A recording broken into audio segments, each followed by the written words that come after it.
Hey, welcome to Smoker Broker. I'm Robert Mesh, and I'm the guy they call Smoker Broker. I hope everything's going well. Happy whatever day it is. Who knows these days? I mean, it's either Tuesday, Wednesday, Thursday. But it's good to be back. We've been off for a little bit. You know, you get through the holidays and you start back into the new year. And especially if you're in a market like we are, things can get complicated at times. But I was looking the other day, and I didn't even realize it. And Brent and Mike and Jim, that you've all been along the entire time. We're almost on year 5 of this. I looked back 18 when we actually started there around July or so. So it's amazing. It's amazing we've known Mark that long. And it's amazing that the podcast has stayed going that long too. So I love that. And it's even more special when we get back in and we haven't done it for a month or so. But that's probably the longest time we've ever taken off from doing it, but that's okay. I mean, like I said, things get to where we have to focus on everything, but I love the fact that we can come right back into it and providing the information that we've been doing for a long time. So it's a different world right now when it comes to real estate, and it's been interesting how we've gone back and forth with whether we're, finally recovering, whether we're still in a little bit of a slump. What does it look like in the future? It has been the most complicated market that I've been in 22 years. And I don't think anybody that's even a 30 or 40 or 50 year bet would say different, because the uniqueness to this particular market, the last time we've had kind of a slowdown would have been 2008, which that's kind of incredible if you really think about it. I mean, we are in 2023 right now, and 2008 is the last time we really had issues with the market, and that was a bad time. That even kind of just, I don't even know what to say in the fact that it's been that long. I keep thinking that that's only like just a couple years ago, and I just notice how long we've been doing it. Such a long time to go through where you haven't had a slump. And real estate typically is cyclical. Most of the time, every 5 or 7 years, you have a high and a low. We've talked about this before on the show, but you literally, if you look at real estate historically, it does just like this. And literally, yes, parallel lines here, parallel lines here. So it's interesting we've gone that long. Now, the difference between 2008 and right now is we had a very brutal market at the time we went into 2008. The market had collapsed. The financing had just gone way out of line. You had tons of inventory just sitting out there, devalued, and just not even looking at close to being able to sell unless you were just giving it away. Got investors probably, they still dream about those days, because that's probably the last time that they were, ecstatic about what was going on and how life was, because you literally could get some of the greatest deals ever. Plenty of millionaires made during that time frame. But today, now you've had a great market for the last 15 years, I guess, and now we've got to where we have our first slowdown, and this slowdown, it's different because this time we do not have that much inventory out there, and we're coming off the highest level of prices we've ever seen. It's not where it's collapsed and all those prices, they're sinking to where they're 100 or 200K less, or there's emergencies. It's a little bit less than it was last year or the year before. And the really positive thing about what we're looking at is, even though we've had this, and it is a slowdown, there's no doubt about it, we still believe as we get into the spring next month and as we enter the summer, we're not looking at the worst of markets. It's funny, Keller just got through with their annual conference. In fact, Brent, our director of ops up there, he was there for the week, and appreciated him going. I wasn't able to get out there, but Gary had a more aggressive take on, what the market looks like he kind of led towards the no sugarcoating. It's going to be tougher, and it's going to be more gloom. And look, he's rarely wrong. I'm not disagreeing with him in any way. I would never do that. That'd be just stupid, anyways. But I'm just not so sure it's that gloom. I've said this for the last year on this particular podcast, and I still believe I'm right to this day. We have hundreds and thousands of buyers over the last 2 years that could not get into a house because there wasn't enough out there, and the bidding was ridiculously over what the houses were worth. And unless you had cash, you really were just out of the game completely. That's not the case right now. If you want a house, you can get it. The problem we have right now is a perception issue and an education issue with the general public.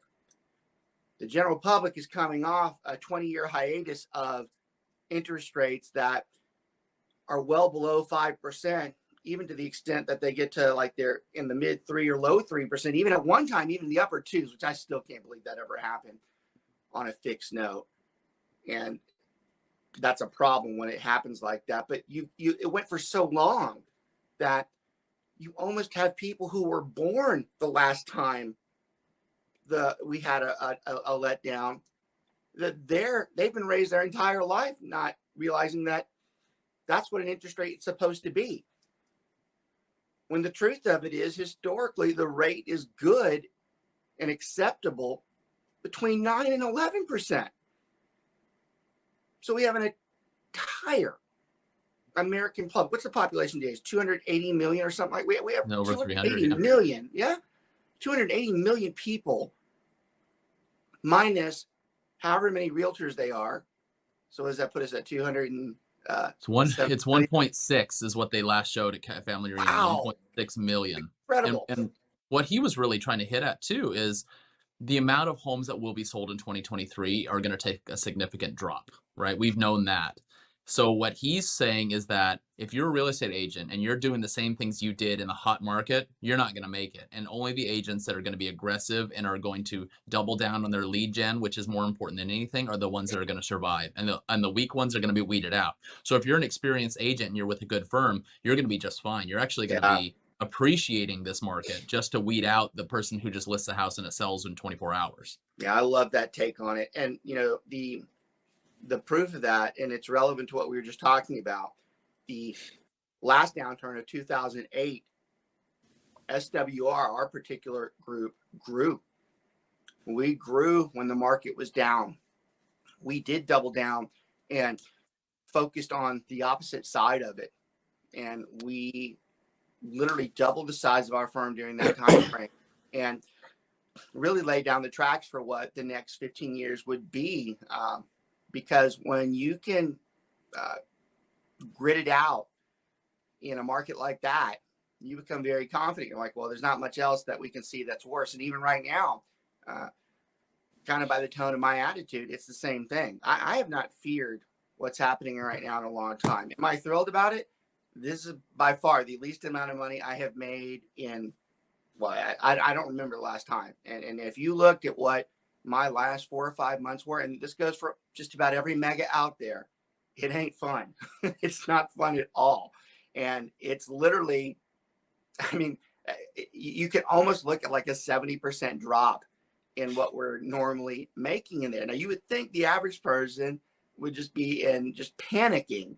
And I probably should at times, but I don't, because I do believe I am an academic of the market. I do believe that I usually have a pretty good take on it. And I usually am pretty close to saying that is what happened. That doesn't mean that I'm right. That's not what I'm saying at all. What I'm saying is I usually have a pretty good grip on. I think that's what's going to happen. I do believe that everybody who has been waiting because that rate went low, and this goes back to pretty much the last time we had our podcast in the late part of last year, where we were talking about the rate had gone up, and we have a lot of people just sitting out there because they want the rates to go down. Well, we said back then, and we're saying again right now, they're going to figure out that they're not going to go back down, and they're going to start seeing a slight increase. And when they start seeing that thing get back into the mid sixes with promises that it probably gets into the 7% range, and we hit late March and April, they're going to start realizing that the people who reload, the people who are upsizing, downsizing, whatever, if they really need a house, they're going to realize that they probably can't wait anymore, and they're going to get right back in there. And these are all those people that have been sitting on the sidelines waiting to buy us. And I got to tell you too, it's a tad hypocritical for those out there that all of us on this call and everybody inside of our firm, all the 165 agents that we have dealt with in the last 2 years, literally people crying because they can't have a house, upset about what they're going to do. Yet those same people right now are waiting when those houses are out there. And that is just a tad hypocritical, because, you know, you're like, I get it. And I want the deals to be right. I want the best deals out there. But the fact that it's very reasonable right now and you're still sitting there, very hard to have sympathy and empathy after what we went through with you guys over the last 2 years. Because the quite honest truth is the market is out there for you to get a very decent house at a very decent price at an outstanding interest rate. And mark my words on this podcast right here. What are we at today? Are we like at upper fives or low sixes on the rates right now? I'll check that quick. I can promise that thing's at 7% by the end of summer. So last year too, and I was right on that. Right now we're at 6.87. Yeah, there you look. Wow. Yeah. What, 668? Yep. 6.8. That thing that's a big jump it's taken. I'm supposed to know what that thing is daily, and it wasn't. But what, 6.3? Not even a couple of weeks ago. It was 5.9 2 weeks ago. Mm-hmm. Yeah, y'all better quit screwing. Look, we do this podcast live. We don't set it. We don't just say we're going to talk about this or that. Your expression you're seeing on my face, I just told you something that I didn't even know, and it actually has already happened. And I thought that was another month away. It's already beating the door down at 7. You know, Gary hit on this really hard during the vision speech. He was talking about, and I found this interesting. You know, he's addressing the people as saying, well, we're going to wait for rates to come down. And he's like, when? Like, where? And, you know, we're going to wait for them to come back down to 3. And he said that we're not going to see a 3% rate or even a 4% rate in our lifetime. That's gone. Yeah. Like, we will never see that again. He said you may not even see below a 5 in our lifetime. So that's here to stay. The average over the past, I think he did since 1990 is a 7% rate. That's just been the average. If you look, we've had the ups and downs. We were way undervalued on that. He also addressed that the reason rates aren't going to go down is because obviously the government has to combat inflation.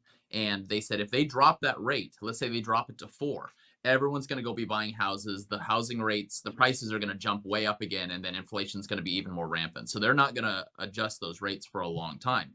He also was very big into saying that when people complain about, oh, it's too much house, I can't afford it. He was even pushing if that house, that mortgage payment is 60% of your income, go for it, because what that does is that secures your housing price. Every month you have that secured. And he was basically saying maybe the millennials need to stop getting their $25 cocktails and just put that into their house. Cut back on that. You got to appreciate Gary. So look, I'm gonna do 2 things right now. One, I want to make sure I introduce my buddies down there, Jim McCauley and Mike Dallas. They are longtime friends and longtime associates of us. They run the firm with me and Brent. They're first of all, they're experts. They're great guys. They're good friends of mine. Jim runs our folks down there in Austin. Mike's been a long time loyal guy that we have inside the firm and our family. And actually been one of the cornerstones of the podcast that we've done for 5 years. So I love it when they're on. I was making sure, you know, Brent and I talk a lot because we actually deal with everything day to day. But Mike and Jim have great insight, and they are going to chime in if they can get between me and Brent on our breaths when we're talking. So that's the first thing. The second thing, this show was titled Working with a Buyer. I'm not so sure we're going to even get to it because I think we have so much information right now, what we're talking about. I think it's going to drive us the full hour. And I don't have any problem with that, because anytime we get on a subject that's that important, and I can sense that I still know there's another hour or two in there, that's good for everybody out there. Because I can tell you, even in the first 15 minutes of what we've already done, all that information is extremely valid for anybody who's watching right now and who watches on the archive down the road. So with that said, I'm going to go back to what I was talking about with Gary. So Gary has a huge following, right? And you could even, if you go to family reunion, you see everybody's taking pictures with Gary, and he has the what you would expect and the awe, and he deserves it because he really is what's considered to be the father of modern day real estate. I mean, if you look at some of the bigger firms out there, and even like an EXP, which I'm not saying anything bad about them, but EXP is created by disgruntled KW guys that learned from Gary, and they kind of mimicked the same thing. So no matter how far EXP always goes about how well they're doing, how great they're doing, they can never get past the fact that they come from the line of Gary. Okay. So with that said, with us, we're never going to go, you won't see us in an awe of Gary. And I'm saying this in a complimentary way. All right. Gary for us isn't in awe, or he is a business partner for us. And the point I'm trying to make is he is very intelligent when it comes to the market itself. I've rarely seen him wrong in all the years I've done this. Now, the significance to that, Brent was there, and Gary just told 10 to 15,000 people that work for him that they're never seeing 3 or 4% again, which I actually believe. I actually believe that too. I don't think we're ever going to see it again. Now, I got to admit, you got to go to say he doesn't think he goes under 5 again. That's a bold statement, because to me, that's always a possibility. But y'all, if someone like that made that comment, you better start coming to reality that if you're waiting for something like that, you are in a lot of trouble. I promise you, he does not make grand statements, Brent. Speaking to agents, not the consumer, but he there's a slide that he puts up, and it was during the Great Recession, and there were 2 companies, and obviously everybody cuts back expenses during that time, but the company that cuts back on all their expenses, including their marketing, lead generation, they never recovered from that. You can see their value drop. Mm-hmm. And then it stayed here and slowly went up, but it stayed down. And the team that actually doubled down on their lead gen and their marketing, they shot up during that recession, and they were way higher. So as agents, if you're going to be cutting back, cut back on anything you can but your lead generation. Gary cut said, back on your cocktails. Well, that's like that. He also said cut back on your cable. He goes, that's the first thing you should cancel, because if you're doing what you shouldn't be having time to be watching TV anyways. And I thought that was kind of eye-opening. So that was another thing. There's so many interesting things that what Brent said. I couldn't even get all the thoughts out. And I want to come back to that cocktail thing, because that's another thing about Gary that's interesting. And y'all, I intentionally just said a minute ago that we, like us, it's not that we're in awe of Gary. It doesn't, and again, that's a compliment to him. He doesn't want that anyways. What it means is the information that he says is that valid to us. So from an intelligence level and a business partner level, he is super important to us. And what Jim just reminded me of what Brent said, he's not joking about that $25 cocktail, even though Gary doesn't drink. All right. He has wine, but he's not a big drinker. But he's being serious about the fact that he knows that a lot of us, when we go out, hell, I'm included, I guess, we'll do that. And it's extra.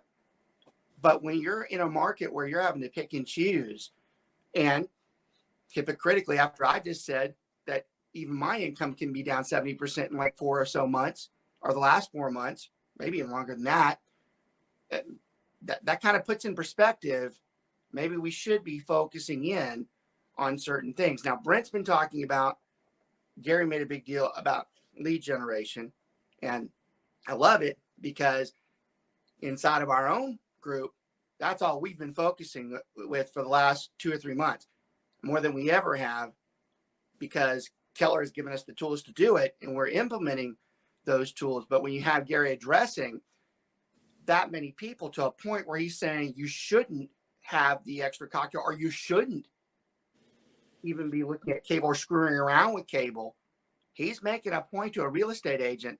The ones that are going to make it, all they are looking at is, does their budget support them getting out and doing lead generation? Because he knows the lead gen still works. What happens is, for all the people out there and all the agents out there, 90% of them are not going to do that because, one, they just don't have the will, and two, a lot of times they start financially making decisions, like he just said, that don't support the budget that they should have. So the 10% and that rule, it's usually the 80-20 rule.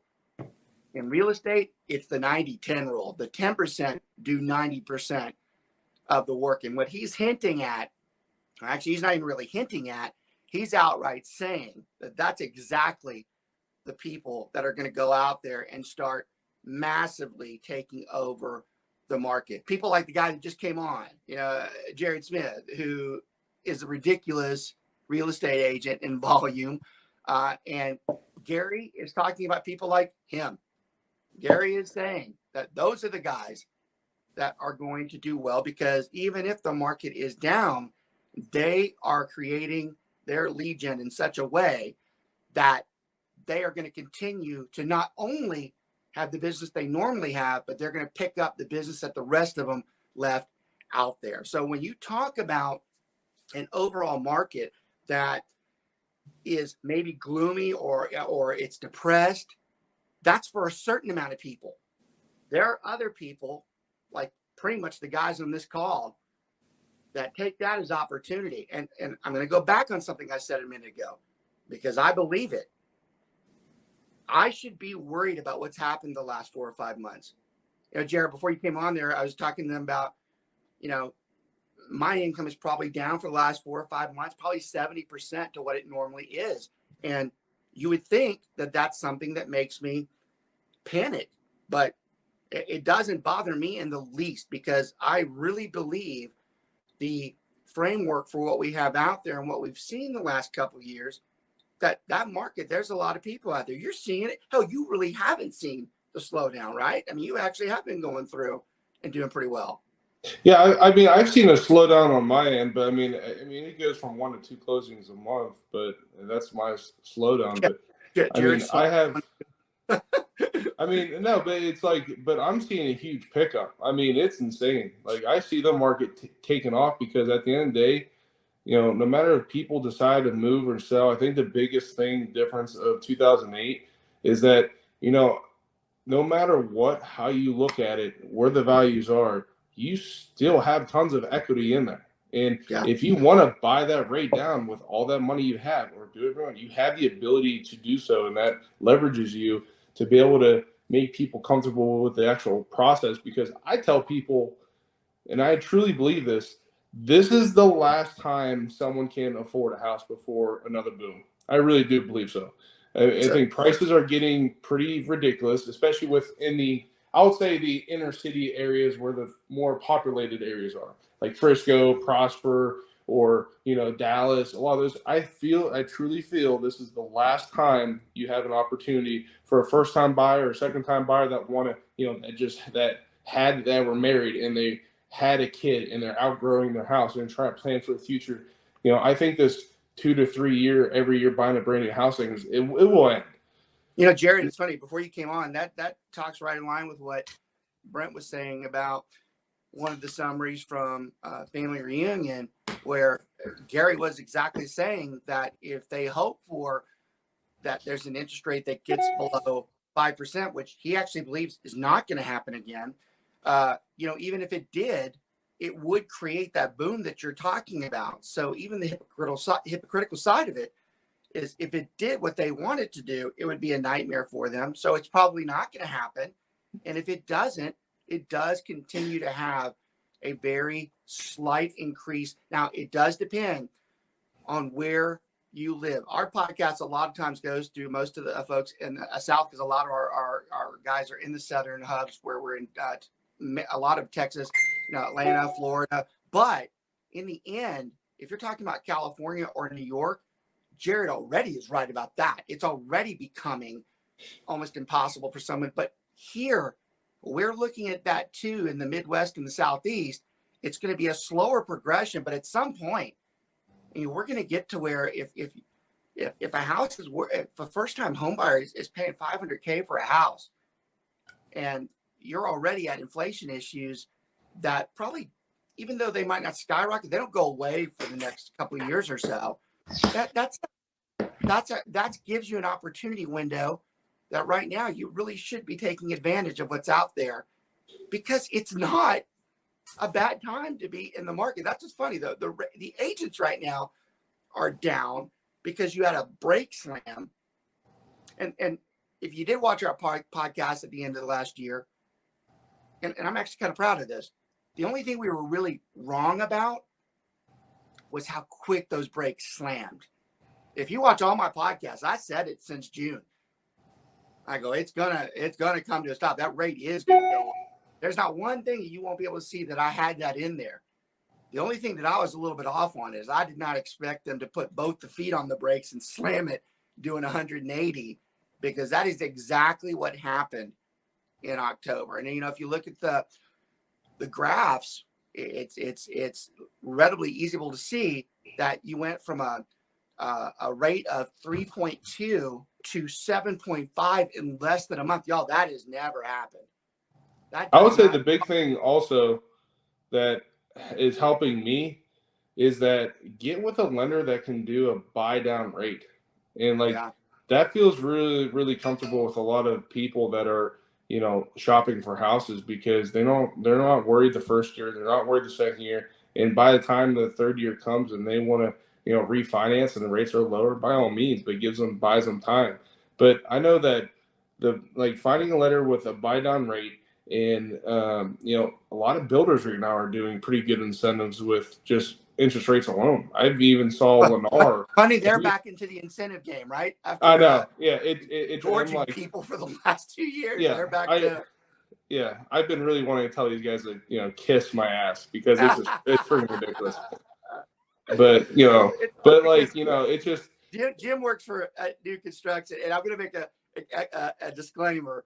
Jim is a little bit different. He's a high-end construction guy. It's probably not so much on him that we're talking about as those 300 to 500K guys that have been out there just sticking it to every single person. Because Jared's right. In the back of our head, we really, the comments that we want to make to them, it is so hard to keep a straight face with a new builder right now with what they did in the last 2 years. And then they're sending us incentives and begging us to come in. It's like, you don't even know how to look at them and just say, this is the same thing, right? You're the same guy that last you told me that you're going to raise it while I'm in the room. You're going to raise the price on me. So that's funny. I mean, that's just insane to me that we're talking about that. And Jared is right. We've been talking about, all the guys here will tell you, we've been talking big time about the mortgage hack and how to teach our guys to understand the finance side better, to go find a lender that knows how to tell the client, hey, look, if you're concerned about the interest rate, there are literally 15 to 20 ways around it. Jim, I want to talk to you about in Austin. So Austin's interesting to me because I think that they're seeing this times 20 versus what the rest of us are seeing. Austin clearly went off the roof last year, where it almost became close to what Los Angeles is, where you have a house that's like 800 square feet selling at 300, 400,000, which is just ridiculous, especially in Central Texas. But even now in Austin, it's very interesting to see how those prices are kind of just doing this. And what's your favorite word on that, Jim? What is it? Price improvement. Yeah, Jim loves that. Jim, we use it too. Me a lot of us I hate use that term. I see that price improvement. Price improvement. Jared uses it. I use it, but I don't like it either. It's a terrible thing to say, but it's true. And you're seeing a lot of that in Austin because you had so many people just out of their minds with the way they were going through, pushing that market up. And Austin, more than anybody right now, boy, they are hitting those brakes hard because they're having to restructure. Yes, we know that was ridiculous. Now we need to get back down. How far do we go down? Where do we put a stop to it? Yeah, I mean, it hasn't been too bad. I think year over year the price drop here has been about 10 to 12%, and it's actually kind of stabilized now, just because it's interesting. To see builder confidence is up 7 points right now, but at the same time they're getting ready to release a record amount of homes on the market, which I find is interesting. I do too. And then another thing that's getting ready to hit real big time is all these rentals, the multifamily that's getting ready to hit in crazy amounts. Are getting ready to come on the market over the next 9 months. So all of a sudden rentals are going to suddenly become very competitive against the existing homes and, out which there. Is and needed because, we don't talk about it enough, but last year the rentals got out of line too. I mean, you're talking about a place that should have been, $900 to $1,000 worth of rent at $2,500 or $2,600, especially in Austin. And that's not the way it's meant to be. At some point you want to tell, and we have a lot of investors in our crew too. At some point you want to tell somebody, the whole purpose why they rent is because they can't afford, most of the time, they can't afford a house payment. So if you start getting to where rentals are as high as the house payment, you're going to put yourself in a very precarious situation, because you're going to have a $10 million project that has been built and projected around $1,500 rents that literally could go to $700 or $800. And you're talking about a massive loss for investors who have pulled together. And I tell you, those guys, they're the ones who should be very careful right now as to what's going on, because you're right. In the last few years, they've been building. You see them too when you're on the interstate. You'll look to the side. You'll see massive blocks of multifamily being built. And even what's not built has already been bought to be built. And as the suburbs push out, those guys, they're going to be in a world of hurt when the housing market subsides a little bit and it becomes more reasonable to buy a house. And they've been betting on all these people renting because it was so competitive. And then it starts dropping, or it wasn't, they could put anybody in that they wanted to. And then they are going to have to start competing with somebody else. It's going to be a problem for them. And I don't think they know that it's coming. Mike, and you're as close to anybody in a college town. Well, I mean, Jim is too, but you literally are on the inside the Denton area, where you get the University of North Texas, and you have TWU. You're familiar with the TCU area very well. Your daughter goes to TCU, and even in those markets where for the last couple of years, we haven't had investors in those areas. I mean, what are you paying up in Denton, in North Texas, for a little house right now? What was it 5 years ago versus what it is today? It's probably $1,400 5 years ago, and now you're probably upwards of $3,000. Yeah, and that's rent. Think about the housing. You and I used to look at this too. Look at, because we've shared some of the same clients over there. A duplex in Old Town Denton 10 years ago. I mean, you literally could have got a great duplex for like $175,000. I mean, an income producing one. And now you'd be lucky if you got that under $500,000. It's hard for Brent and I, because the guys call and they want us to do. We had one, I think, this past week, right, Brent, where they wanted us to comp a duplex, and it's just the price. I passed that off to you because I was too busy. It was ridiculous. It was ridiculous. And we're trying to tell the new agent. I can't remember if it was a new agent or even a veteran agent, but we're trying to tell them. I'm like, a lot of times when you're purchasing a property like that right now, there is not going to be a comp or a deal. You're probably overpaying for it because you're having to accept the fact that you want the asset, even though you're overpaying for it. You're in it for the long haul, which that's okay.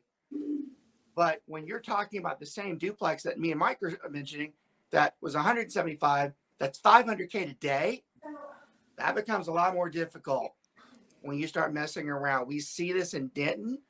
You know, Mike's daughter goes to TCU, and there's a pretty big difference. TCU is a private university versus Denton being more of a state university in there.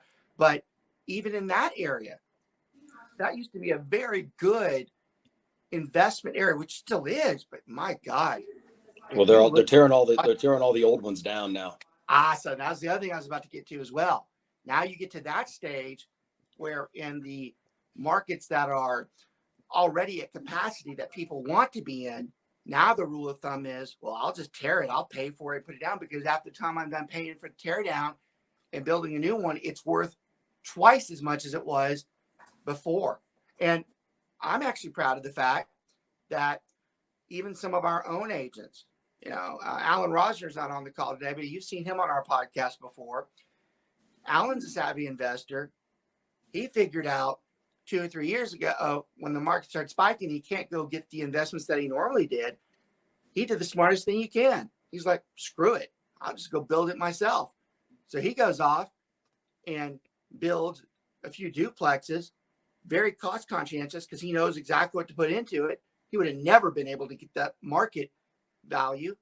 And if I'm not mistaken, those houses are about to go up for lease. Smart dude, smart guy, because he knows that it's hard to get that on their own. So that's another avenue that we look at, is the existing. Is it too expensive to get into it? And kind of what Jared was talking about.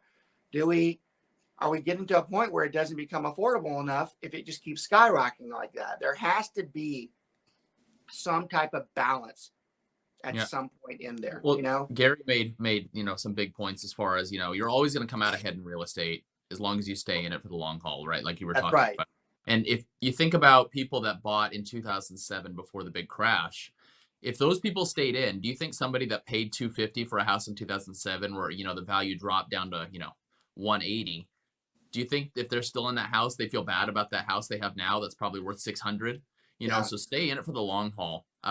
Set your housing expenses in advance with a mortgage, because landlords are going to see these prices continuing to go up, and they're going to raise rents every year. So get into a house. Yeah, I think the greatest hypocrisy ever is when someone buys a house and they feel like they've overpaid for it. I'm like, well, let's clarify overpaying. Did you overpay if you bought it in a high market and you want to sell it next year? Yeah. But did you overpay if you bought it in a high market and you had it for 20 years, and just like Brent said, now it's worth twice what it was then? I mean, it's a tad hypocritical. I joke with my dad all the time because I still, it's funny. I've been everywhere in the country, almost every single city since I was, 25 years old, with the older jobs I had. And there's not anywhere I haven't seen before. And yet, in all the travels that I've had, I actually still reside and practice, only 5 miles away from where I really grew up, and which I find funny for me. But I joke to my dad a lot because, and this is funny because this just happened last week. I had an older client that said they wanted me to come check out one of their houses. So I'm going through and I'm looking at the GPS, and it actually, it turns me on a street that I grew up on over 45 years ago, which is completely random. And so obviously, when you see that, you go by, you look at it, you remember, and then any realtor always goes back and looks at how much does the house cost now. So I teased my dad because years later, he when I got into real estate, he told me, well, he goes, I think we paid $75,000 for that house. Well, it was $75,000 in 1978, and then and today it's like $680,000. So it's funny. And even he jokes about it. He's like, I can't believe that house cost that much. But it's the point we're making. Overpay or not, who gives a damn? Gary is right. I've never seen someone buy property and 10 years later, it's worth less. I think that's something that the general public needs to start grasping when they talk about their investments, their stocks, their portfolio. They can make all the comments they want about this stock did this stock did that. The only investment that I know in this country that never has gone historically down over time is a house. Do we get caught in bad situations and someone can lose on a house? Sure, short term. Every negative, horrible story you've ever heard about someone doing bad on a house was short term, and it was driven by something that was very bad inside that personal life, whether it was a divorce, whether it was bigger, like it was an economic downturn. But if they stayed over time, it is not arguable or debatable that house will eventually earn them money. And that is the most simplistic reason why real estate will always stay at the top when it comes to investing. As far as the goals that you should have, that's where you want to be. The pain to get into it, the pain to hold it. You know, some of the people that I think I'm super proud of, and there are even guys that don't work for me anymore because they work for themselves. But, you know, our buddy over there, Jeff Richardson, he worked with us for a while. And Jeff, boy, he's still young. He was younger at the time. He's still young to me now. But he started with us where he really didn't have that much money. And he started buying houses because he knew that if they're leveraged over time, that he could be wealthy with it. And believe me, he scrimped everything to get into those houses. I mean, probably to where it hurt him. And I see him today. You guys, I think some of you are on his stuff too. Every other week, he's got a new house he's putting up because he's leveraging off the rest of it, because he knows over time that's the best investment he's ever going to have. And that's what makes this job great. It makes us great because we can help other people with it. It makes us great because we can take advantage of it when we have the means to do it. And that's really what propels why we love real estate in general. Not just a comment to boast, this is a great job. We're talking about not only is it a great job, it's a great part of your life. It's the essential cornerstone of all the investments that we do. So, you know, it might sound like we're trying to raise up real estate, how great it is, but look at the attitudes that each of us have on this call right now. There's not a negative gloom on anybody's tone on this call. And we are at the absolute bottom of where we should be income-wise right now. We should be sweating it, worried about it, not sleeping about it, because it is as low as it's been in a long time. That doesn't even come close to my worry ever, because I know the way that market runs, that it always recovers itself. And now more than ever, do we have the biggest launch pad to make that even just an incredible market. I still believe we are looking at a fairly decent market. And that's, like I said, I'm never going to contradict Gary. He's clearly made the point that he thinks the market is much rougher. But in that same breath, he said that the ones, the 10% out there that are doing the lead gen, he says they don't do bad. That's actually what I'm talking about. Honestly, I don't care about the 90%. If you want to be the 90% that screws around and doesn't do the things that you're supposed to, that's your choice. You know, one thing we're super high on right now is we finally gotten to the point with our crew that if they're telling us they're struggling, I'm like, let's show me what you've done that we told you to do. And if they don't do it, I'm like, I don't know why you're complaining to me. I go, we showed you what to do, and we know it works. We know that if you do those things, you'll do well. So the 90%, a lot of times I'm just like, I'm sorry. I don't know what to tell you. I go, all it took was a little bit of effort. Hell, you don't even have to have a lot of money to do it. Things that we tell you to do, a lot of it's just pure will and work ethic and discipline and going out and doing it versus just thinking about it or sitting there putting it on a piece of paper and hoping it works. Now, Brent, I saw something this past week that he said, it was along those lines about, I don't remember how he said it, but he was going about, you put all these plans down and and they're all great, but you don't focus on that one plan. You just keep rummaging around and they never work. And no one would ever accuse me of being hypocritical. I'm very guilty of this. And Brent, in fact, I had this conversation with Brent the other day. I have tons. I go every day. There's in my phone, there's a note section. If I think of something, an idea, it goes in there. And some of those ideas they're probably worth a lot of money, but I just sometimes cannot get to it. And that's exactly what Gary's been talking about. It does no good for me to have all those ideas if I don't implement them every day and stick on them. And I'll use myself as an example, even if it's a poor one, all the time, because I think it happens to any of us. You do have to have some set of focus in there. Wasn't it something like that, Brent? I can't remember. I saw someone that might have been in the mastermind one. You know what it was, because someone did post that quote in the mastermind. You're right. That is exactly where it came from, because thanks, Robert. They maybe you should be in. They said something about it, and that's exactly what they were clarifying. That you lose the you do the old miss the forest for the trees. You know, the biggest thing is just cutting out all the distractions. And you know, and I know what you're saying. I have all these excuses fall into distractions too. Because there's so many times I have all these ideas like what you're saying. I'm writing them out. I got this great list, but I let the distractions get in the way. And so I've really had to turn around and start scheduling a time to hit those things and say, this is my time. Distractions go away. You just got to do it. I was in a luxury panel, and there was a quote that I wrote down that we should push with our team. And it's, if you're not dating your database, someone else is.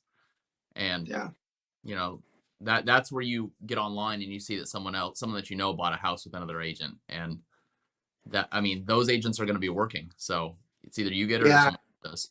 And I've been really vocal for the last few months because I do accept responsibility for work when I've done things wrong. You know, Jim and I always joke about, Jim always teased me when I was younger if I had a little bit of an arrogant sway to me. And I always joked with him, I'm like, dude, that's the last thing that I am, because I can be very confident at times, but anybody would think the other way about me. I cut myself down more than anybody. And what we're talking about right now, I'm responsible for a lot of the guys that I have that I have not taught them properly when it comes to lead gen. And I'm making up for it now in a big way.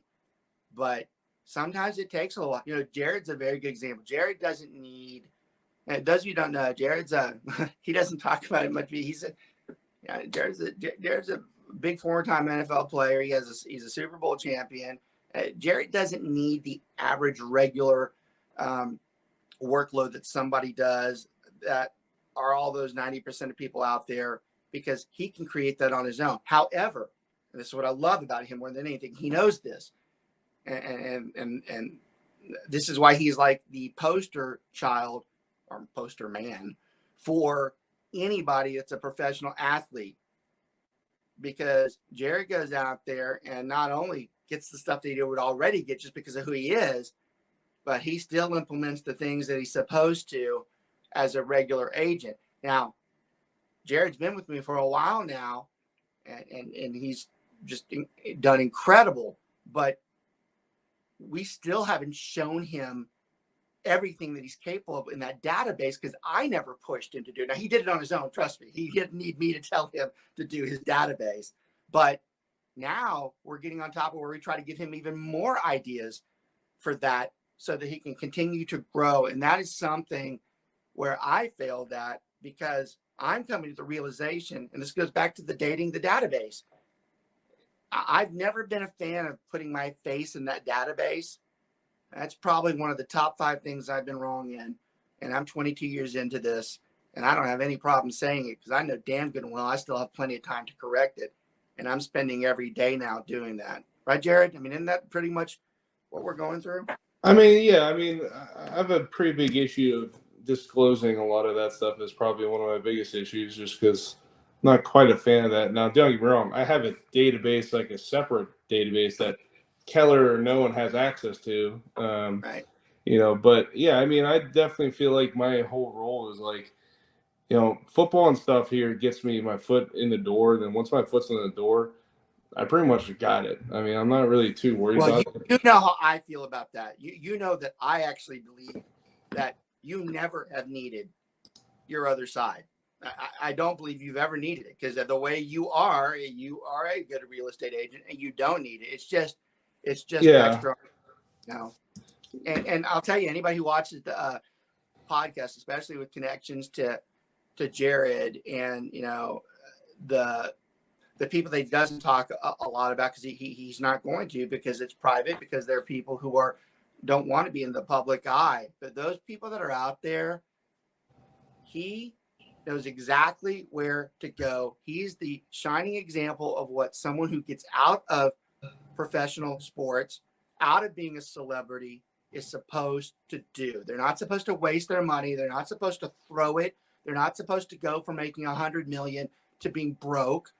You know, even the guys that are at the $3 or $4 million mark, those guys should be well off the rest of their lives if they have a set pattern. And Jared's basically taking those things and trying to teach those guys that is the model. And, you know, it's a little off the topic of what we're talking about, but it's not, because it's talking about managing your database, no matter what it is. Yeah. At a high level or a low level, it still has to be worked all the time. And that's what I think is so brilliant about the industry itself. It doesn't matter whether you're, you know, a $30 million producer or a $5 million producer. In the end, the game plan is still the same. You interact with that database all day long. Okay, we're at 10:55. So I want to reiterate one thing, and maybe Mark can go back and change the title when we go back and we push this live.